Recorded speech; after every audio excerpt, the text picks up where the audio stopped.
Welcome to My Book Library. Before we begin our deep dive today, I have a special request for you, our valued listener.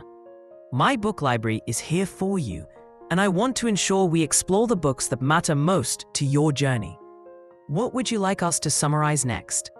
Are you seeking deeper wisdom on leadership and influence? Are you looking for strategies to build a lasting brand or a purposeful career? Or perhaps you're curious about the secrets of human behavior and motivation? Please, share your next book request in the comments. Your choice will guide our future sessions. And now, let's begin today's immersive exploration. A very inspired and purposeful welcome to you, esteemed listener, to My Book Library.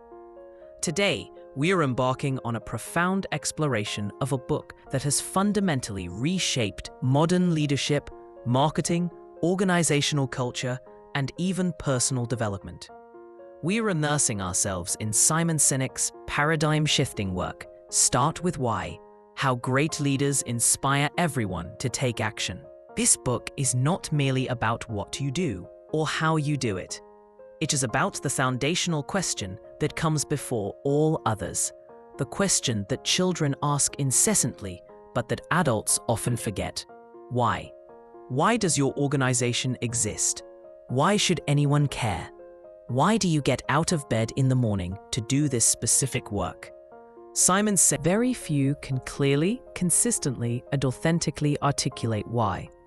And this why, this sense of purpose, cause, or belief, is the single most important factor in inspiring deep loyalty, driving genuine innovation, and achieving lasting, meaningful success. Our session today will be an extensive, comprehensive, and detailed exploration. We will first unpack Sinek's foundational concept, the Golden Circle, in great depth. We will then investigate the fascinating biology behind his theory. We will learn the practical disciplines of how to discover, articulate, and live your why to build an organization, a career, and a life that inspires others. So, let us begin this transformative journey to discover the unparalleled power of purpose and learn how to truly inspire action in a skeptical world. Part 1. The Golden Circle, the foundational framework. Simon Sinek begins by introducing the central model of his entire thesis, the Golden Circle. This elegant framework provides a new lens through which to view leadership, communication, and organizational success. It consists of 3 concentric circles, moving from the most external and obvious to the most internal and profound. The outer circle, what? This is the simplest circle to define, and every single person and organization on the planet knows what they do. What represents the products you sell, the services you offer, or the job title you hold. For Apple, it's computers and phones. For a teacher, it's educating students. For a bakery, it's making bread. What is the tangible result, the final output, the thing that people can easily see, touch, and quantify? It is the domain of features, specifications, and facts. The middle circle, how. Some organizations and individuals know how they do what they do. These are the things that make them special or set them apart. Their unique value proposition, their proprietary process, their differentiating qualities, or their specific strategies. For Apple, the how might be their commitment to beautiful design, intuitive user interfaces, and a closed ecosystem. For a great teacher, the how could be their unique pedagogical approach or their ability to connect with students. How is the process, the differentiator, the method of delivery. It explains how you are better or different. The inner circle, why. This is the core, the very heart of the matter. Very few organizations or people can clearly, consistently, and authentically articulate why they do what they do. It is crucial to understand that why is not about making a profit. That is a result, an outcome. Why is your purpose, your cause, your belief? Why does your company exist? Why does it matter? What do you believe about the world? What is the change you are trying to create? For Apple, the why has always been to challenge the status quo, to think differently, and to empower the individual through tools of creativity.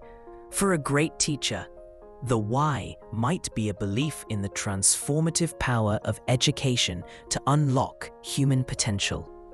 Why is the belief that inspires everything you do. The critical, world-changing insight Sinek presents is this: the vast majority of organizations and individuals communicate from the outside in of the golden circle. They start by telling you what they do, then maybe they talk about how they do it. And they rarely, if ever, get to the why. This is how most marketing, sales pitches, and job interviews go. We make great computers. What? They're beautifully designed and user-friendly. How? Wanna buy one? But Sinek demonstrates through countless examples, from the Wright brothers to Martin Luther King Jr., from Apple to Southwest Airlines, that all inspiring leaders and organizations, regardless of their size or industry, think, act, and communicate from the inside out. They start with why.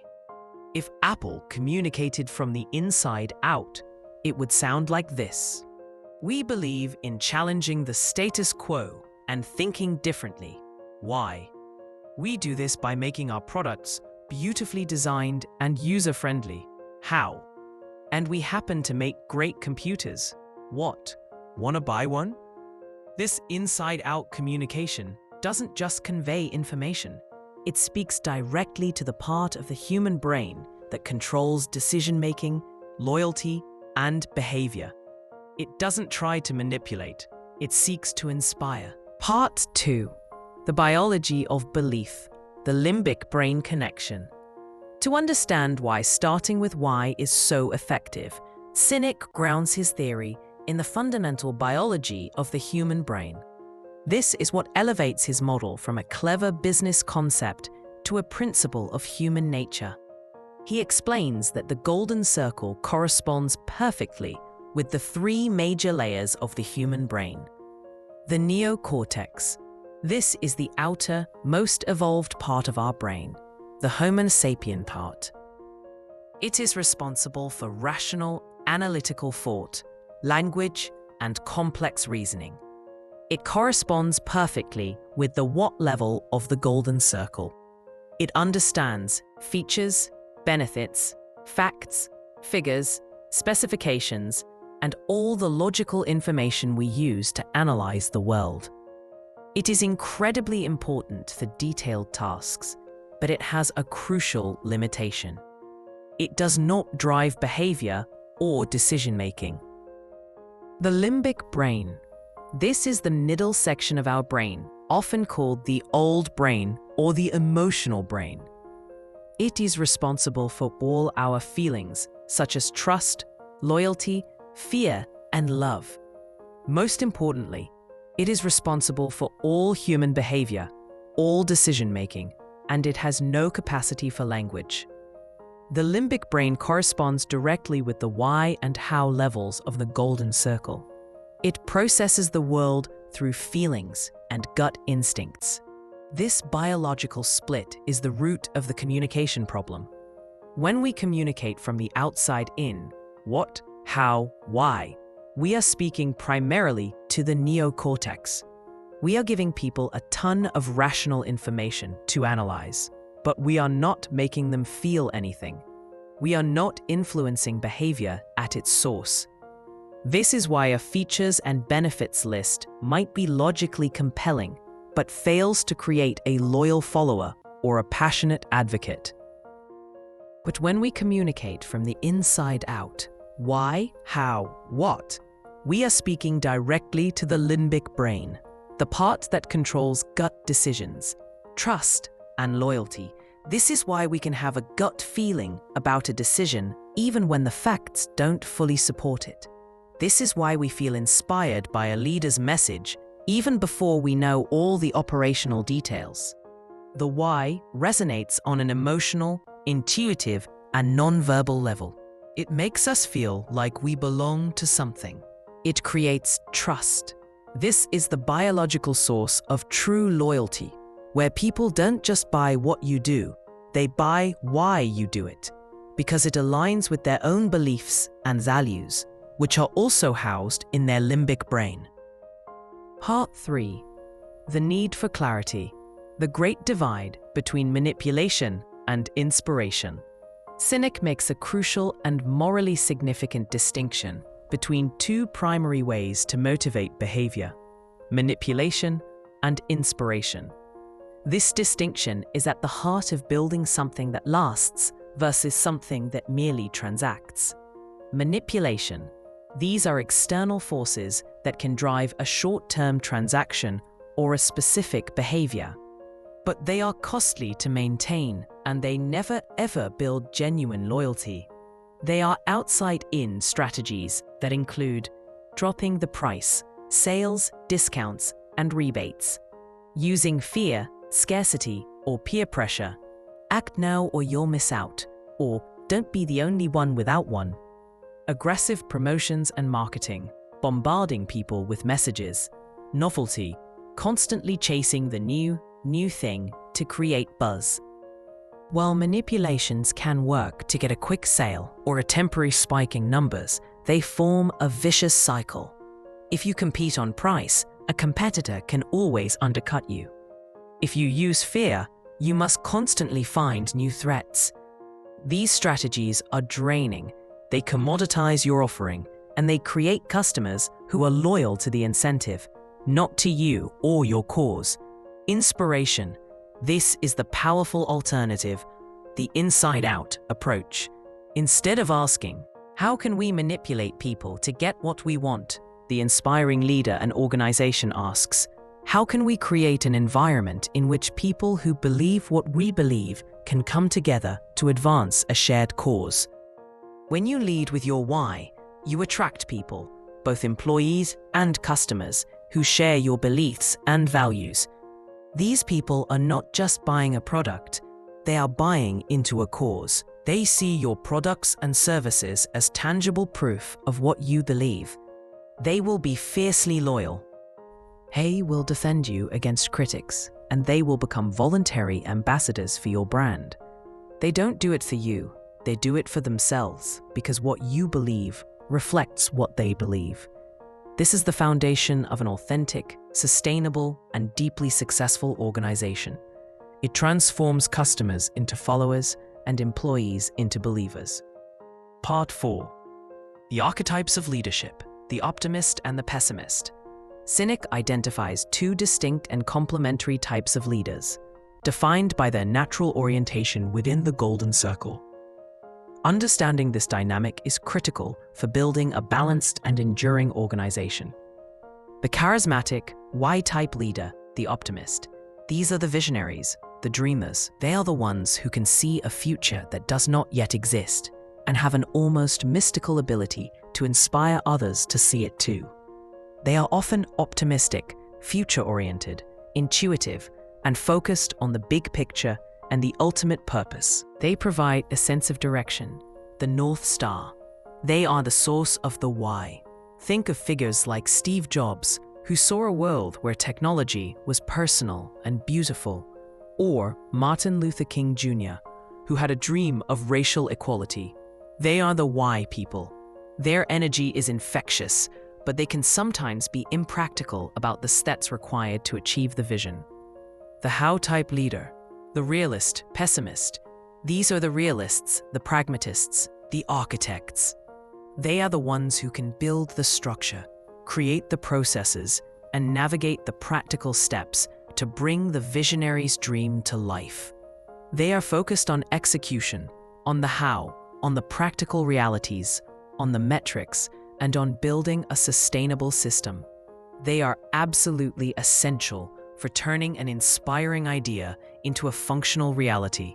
Steve Wozniak, who actually engineered the first Apple computers, is a classic How type. These leaders are the stewards of the how. They ensure that the inspiring vision is grounded in operational excellence. The most successful and enduring organizations have a healthy, balanced partnership between both archetypes.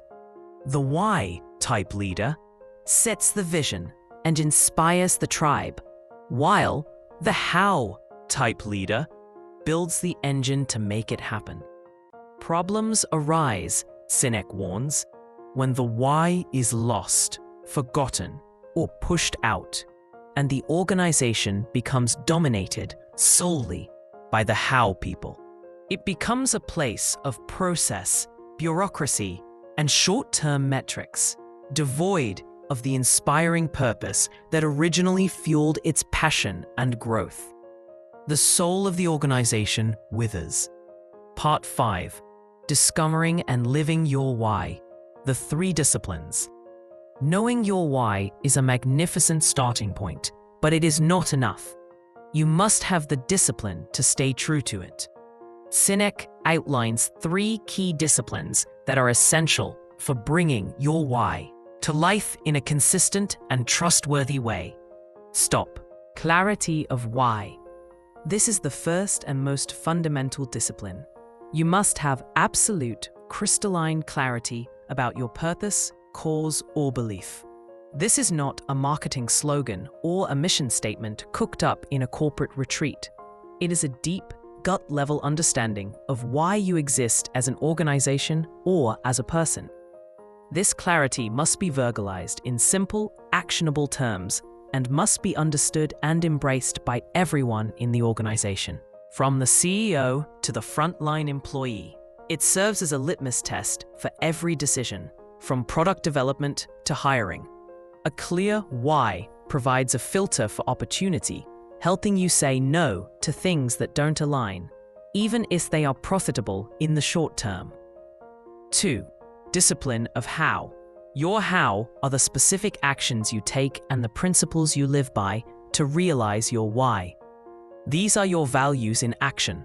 They are the guiding behaviors that ensure you bring your purpose to life in a tangible, reliable, and authentic way. This discipline requires consistency. For example, if your why is to empower individuals, your how might be through unparalleled customer service and transparent communication. This discipline ensures that your why is not just a poster on the wall, but is embodied in every interaction. 3. Consistency of what. Everything you say and do must be consistent with and prove what you believe. Your products, your services, your marketing messages, your hiring practices, your office environment, all of it must be a tangible representation of your why. This consistency, over time, is what builds deep, enduring trust. People are perceptive. They will quickly notice if your actions don't align with your words. If you claim to believe in sustainability, but your manufacturing process is polluting, you will be seen as inauthentic. Consistency is the proof that you truly believe what you say you believe. These 3 disciplines work together as an integrated system to build what Sinek calls a trust battery. When your why is clear, your how is disciplined, and your what is consistent, people will trust you. They will see you not just for what you do, but for what you believe, and they will follow you because of it. Part 6. The Law of Diffusion of Innovation. Finding your believers. To build a movement, you don't need to convince everyone. In fact, trying to do so is a recipe for failure and frustration. You just need to find the people who already believe what you believe. Sinek brilliantly uses Everett Rogers' Law of Diffusion of Innovation to explain how ideas and movements spread through a population. The population is broken into 5 distinct segments. Innovators, 2.5%. The technology enthusiasts and idea lovers. They pursue new ideas aggressively and are willing to take risks. Early adopters, 13.5%. The visionaries. They intuitively understand the potential of an idea and are comfortable making intuitive decisions. They are the key to crossing the chasm. Early majority, 34%. The pragmatists. They will adopt an innovation once they see that it has been proven to work by the early adopters. They need references and evidence. Late majority, 34%. The conservatives. They are skeptical of change and will only adopt an innovation after it has become the established norm. Laggards, 16%. The traditionalists. They are bound by the past and deeply resistant to change. The goal of an inspiring organization is not to target the entire market from the beginning. The goal is to focus all your energy, resources, and communication on the innovators and, most importantly, the early adopters, the people who have an intuitive, gut-level understanding of your why. They don't need the extensive features and benefits list. They get it on an emotional level. They will be your most passionate advocates, your most loyal customers, and they will provide the social proof needed to convince the more pragmatic early majority. Your marketing and communication should act as a beacon for these specific believers, not as a megaphone blaring at the skeptical masses. Part 7.